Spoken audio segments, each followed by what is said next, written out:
마치 기출문제 분석하듯이 최근 3개년 동안 여러분들이 개발하고자 하는 아이템으로 어떤 사례가 돈을 받아갔는지, 그 기업은 어딘지, 얼마를 받아갔는지 이러한 사례를 쭉 분석을 하셔서 그 공통된 사례로부터 여러분들 사업계획서를 작성하시면 굉장히 쉽고 빠르게 효율적으로 사업계획서를 작성할 수 있다는 말씀을 드리는 겁니다. 안녕하세요. 창업 멘탈 코치입니다. 오늘도 여러분들이 사업하는 데 도움되는 좋은 정보 가지고 왔습니다. 제가 최소 100개 기업 이상을 정부 지원 사업 등 경영 컨설팅을 하고 공통적으로 느껴지는 합격에 대한 노하우와 팁이 있어서 여러분들께 핵심적인 내용 전해드리도록 하겠습니다. 저는 평소에 정부나 지자체 지원 사업 등 다양한 프로그램의 컨설턴트로서 활동을 하고 있습니다. 최근에 열심히 잘 한다고 이렇게 상도 주시더라고요. 제가 매년 100개 기업을 만나 경영 상담을 해보다 보면 다음과 같은 문제점을 발생이 되더라고요. 먼저 첫 번째 문제는 많은 분들이 이러한 보조금 시장 자체가 있는지 인식 자체를 못하더라고요. 그리고 두 번째에 대한 부분인데, 많은 사장님들 또는 예비 창업자, 이러한 창업팀들이 보통 이러한 지원 사업을 쓰실 때 보통 본인들 입장, 자기 입장만 주로 생각을 하시고 이러한 지원금을 지원하는 상대방 입장, 이 주관기관의 입장을 잘 모르시는 분들이 많다는 것을 제가 느끼고 있습니다. 주관기관은 어떤 기준으로 창업팀을 선발하고 그로 인해서 주관기관이 확보를 해야 될 그 실적은 뭐냐라는 거죠. 즉 여러분들의 실적에 대해서만 관심을 가지지 마시고 주관기관은 어떤 실적을 원하는지, 그로 인해서 어떤 팀을 선발하고 싶어하고 어떤 팀을 싫어하는지를 아셔야 된다라는 말씀을 드리고 싶습니다. 그리고 마지막 제일 중요한 부분인데, 대부분의 이 창업팀들이 사업계획서를 쓰실 때 특히나 사업화 지원을 말씀드리는 건데요. 대부분 시작이 창업팀 본인, 즉 개발하고 싶고 만들고 싶어하는 그러한 부분으로 이 스토리 흐름이 이어집니다. 예를 들면 이런 것 같습니다. 여러분들이 자격증 시험 공부를 하는데 이론서부터 공부하는 게 편합니까? 아니면 최근 3, 4개년 기출문제부터 분석을 하고 뭐가 중요하고 뭐가 덜 중요한지 이러한 내용을 알고 이론서를 보는 게 좋을까요? 제가 봤을 때 99% 이 본질과 맥락은 같은 것 같습니다. 상세한 내용은 해당 부분에서 제가 다시 한번 말씀을 드려볼게요. 자, 그래서 하나하나 살펴보면 제가 두 번째로 지적한 게 창업자가 아닌 주관기관의 KPI, 즉 주관기관이 어떤 실적을 원하는지 모른다라는 제가 문제 제기를 했는데, 그 관련해서 대응책은 여러분들이 주관기관의 입장을 파악하려고 하는 노력을 하셔야 됩니다. 저도 압니다. 여러분들은 주관기관 입장에서 일을 해본 적도 없고 여러분들 지인 중에 주관기관에서 일을 하는 사람도 없습니다. 제가 몰라서 그런 건 아닌데, 다만 주관기관의 입장을 알려는 노력을 해야지 여러분들이 이러한 지원 사업에 어떻게 도전을 할지, 어떤 컨셉과 어떤 명분으로 지원을 할지 그러한 부분이 명확하게 정리가 된다라는 건데요. 자, 그래서 여러분들이 아닌 주관기관의 입장, 주관기관은 어떤 실적을 원하는지를 아셔야 좋을 것 같습니다.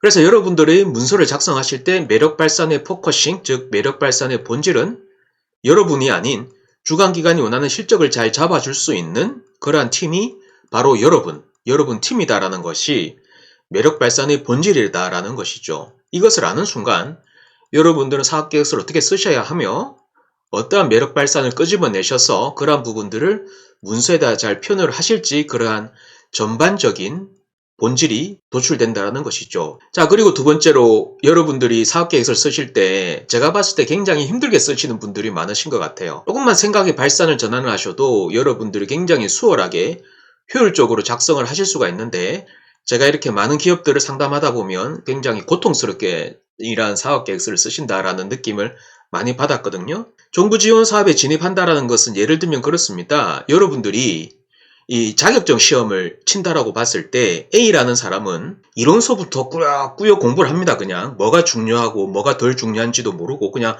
꾸역꾸역 그냥 성실하게 공부를 하는 거고, B라는 사람은 최근 3개년의 기출문제를 쫙 분석을 하셔서 뭐가 중요하고 뭐가 덜 중요한지, 핵심적인 내용은 뭐고 덜 중요한 거는 뭔지 이렇게 기출문제 분석을 쫙 하시고 이론서를 보시고 공부하시는 분도 계실 겁니다. 누가 더 효율적으로 합격을 하고 누가 더 쉽게 합격을 할까요? 아마도 B란 사람이 그렇지 않겠습니까? 그러면 정부 지원 사업을 도전하는 입장과 이러한 자격증 시험을 응시를 해서 합격하는 입장과 본질이 다를까요? 아니요, 저는 본질은 같다라고 봅니다. 자, 그래서 제가 말씀드리고 싶은 부분은 사례 기반으로 접근하시라는 얘기입니다. 힘들게 여러분으로부터 꾸역꾸역 시작하시지 마시고 마치 기출문제 분석하듯이 최근 3개년 동안 여러분들이 개발하고자 하는 아이템으로 어떤 사례가 돈을 받아갔는지, 그 기업은 어딘지, 얼마를 받아갔는지 이러한 사례를 쭉 분석을 하셔서 그 공통된 사례로부터 여러분들 사업계획서를 작성하시면 굉장히 쉽고 빠르게 효율적으로 사업계획서를 작성할 수 있다는 말씀을 드리는 겁니다. 그래서 이와 관련한 핵심 대응 전략은 많은 분들이 보조금 시장 자체를 잘 인지를 못하는데 여러분들은 정보를 선제적으로 대응하실 필요가 있고, 그래서 여러분들은 두 가지를 해야 되겠죠. 첫 번째, 어떤 지원 사업이 여러분들의 입맛에 맞냐라는 거죠. 그래서 여러분들 평소에 관심을 가지고 그러한 지원 사업명을 키워드 기반으로 인지를 하시고요. 만약에 예를 들어서 A, B, C, D 네 가지 지원 사업에 관심이 있다라고 하면 최근 3개년 동안 몇 회를 선발을 했는지 그 일정을 한번 보십시오. 그러면 또 비슷한 일정과 패턴으로 또 모집을 한다라는 거죠. 그래서 여러분 제발 향후 2개년 동안 신청관리표 이 월별로 A, B, C, D 4개에 대한 이러한 신청관리표를 좀 타임 스케줄, 타임 테이블로 관리를 하시면 좋을 것 같습니다. 이 말에 제가 선제적으로 대응을 하라라고 말씀을 드린 거고요. 그리고 여러분들 창업자가 아닌 주관기관의 상황을 이해를 하시고 주관기관은 어떤 팀을 선발하고 싶어 하는지, 그러한 팀으로부터 주관기관은 어떤 실적을 창출해야 되는지에 대한 부분을 미리 인지를 하시고 그러한 부분을 여러분들 사업계획서에 잘 반영을 하셔서 매력 발산을 하시면 선정될 확률이 굉장히 높겠다라는 말씀을 드리는 거고요. 그리고 마지막으로 계속 강조하는 바와 같이 여러분들 사업계획서를 여러분들로부터 출발하시면 안 되고 유사한 사례를 잘 분석을 하셔서 어떤 사례가 얼마나 돈을 받아갔는지, 그 사업명은 뭔지, 그리고 과제명은 뭔지, 그리고 그 기업명은 무엇을 하고 있는지에 대한 부분을 철저하게 뒷조사를 한다라고 생각을 하시고 그 사례로부터 접근을 하시면 굉장히 효율적으로 그리고 빠르게 사업계획서를 작성을 하실 수가 있고, 그리고 합격의 본질에 접근하는 매력적인 사업계획서를 잘 담아낼 수 있을 것이다 라는 부분을 말씀드리고 싶습니다. 근데 제가 이러한 내용을 컨설팅에서도 얘기하고 강의할 때도 얘기를 하고 하던 얘기 또 하고 하다 보니까 제가 앵무새처럼 반복하기가 힘들더라고요. 그래서 제가 여러분들 위해 특별히 준비한 것은 구글 서베이나 네이버 서베이 포탈에 검색하면 나오는 정보가 아닌 제가 고급 정보를 한번 모아봤습니다. 많은 분들이 보조금 관련된 정보를 인지를 하지 못해서 제가 보조금 지원금 관련 정보 탐색 전략이라든지 관련 정보가 뭐가 있는지 제가 내용을 정리해 봤고요. 그리고 두 번째 문제, 여러분들이 아닌 주관기관의 실적을 알아야 되는데 사업화 지원 관련 주관기관의 입장은 무엇인지 역지사지 관점에서, 즉 창업팀이 아닌 주관기관의 입장에서 필요한 부분을 제가 내용을 한번 정리를 해봤습니다. 이 자료의 핵심은 주관기관을 이해를 한다라는 부분이 핵심적인 내용이고요. 그리고 마지막으로 제일 중요한 부분인데 여러분들이 개발하고자 하는, 여러분들이 사업하고자 하는 굉장히 유사한 사례를 찾으셔서 그 두세 가지 사례로부터 여러분들이 차별화 포인트를 녹여내셔야지 여러분들은 굉장히 쉽고 빠르고 효율적으로 사업계획서를 실무적으로 작성을 하실 수가 있습니다. 그러면 어떻게 그러한 사례를 찾는지에 대한 부분을 제가 체계적으로 내용을 한번 담아봤습니다. 결국 이러한 기술은 여러분들이 사업계획서를 실물적으로 잘 작성하실 수 있는 노하우와 팁이 되실 것 같습니다. 그래서 아래 자료 1, 자료 2, 자료 3에 대한 부분을 제가 내용을 잘 정리를 했고요. 아래 자료는 여러분들이 정부 지원 사업에 효율적으로 빠르게 합격하고 진입할 수 있는 매우 좋은 길잡이가 될 것 같습니다. 관련된 자료에 대한 상세 내용은 이 고정 댓글에 제가 링크를 남겨드릴 테니 해당 내용 보시고 잘 활용하시면 좋겠습니다. 지금까지 저는 저희 경험에 기반해서 여러분께 도움되는 정보를 전해드렸습니다.